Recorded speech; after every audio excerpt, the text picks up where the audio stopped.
Waxaan ka furay albaabkii mise waxaan ka naxay oo kedis igu noqotay kolkii aan arkay qofka albaabka igu garaacaya. Assalaamu calaykum waraxmatullaahi wabarakaatuh. Soo dhawaada daawadayaal, Ramadaan mubaarak. Waa mar kale muuqaal kale oo xiiso leh. Ku soo dhawaada muuqaalkeena maanta. Balse intaynaan muuqaalka guda gelin, muuqaalka like saar. Sidoo kale haddaad nagu cusub tahay, subscribe u dheh channelka. Haddaad hore noola joogtayna waad ku mahadsan tahay. Siina share garee.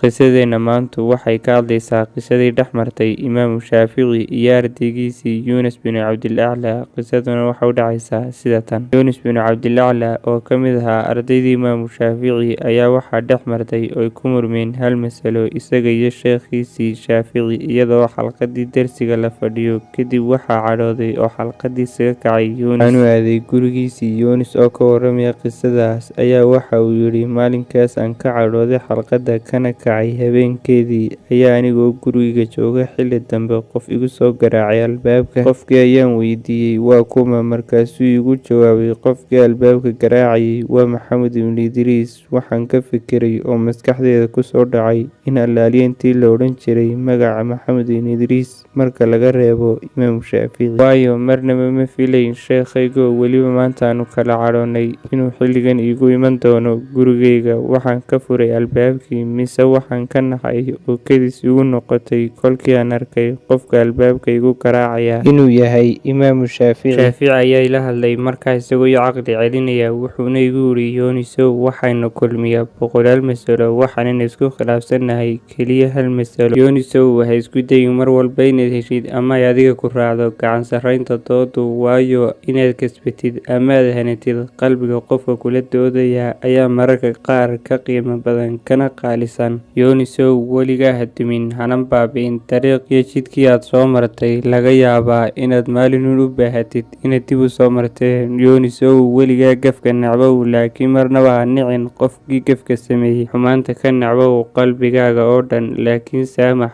oo u naxariiso qofka xun. Yuunisow, dur oo dhaliil qofka aragtidaad khalad u aragtid yidhi, laakiin weligaa ixtiraam. Ma ogtahay Yuunisow, kolka aynu daaweynayno qofka buka, ujeedkeenu ma aha inaynu dilno ama ka takhalusno ka xanuunsan, balse ujeedkeenu waa inaynu dilno xanuunka. Qisadan Imaamu Shaafici iyo Yuunus bin Cabdilaclaa haddii aynu si xeel dheer u dhigano, basiirana ku eegno, waxaynu ka baran karaynaa wax badan oo xigmad ah. Ha ugu weynaato in dadku wada socon karayaan, wada joogi karayaanna iyaga oo wax badan isku diidan, iskuna maandhaafsan, ee muhiimaddu ma aha inaad fiirisid intaad ku kala duwan tihiin qofka iyo intaydaan iska waafaqsanayn, balse muhiimaddu waa inaad fiirisid intaad ka midaysan tihiin iyo intaad isku aragtida ka tihiin, si ayna haddaba wanaagga iyo midnimadu u dhiman. Waxaa quman inaynu isbarno nolosha dhanka quruxda badan, inaynu wax ka eegi karno arrin kastana aynu wadajirka iyo wada noolaanshaha ummaddu xaggu ka dhow yahay aynu ka eegno.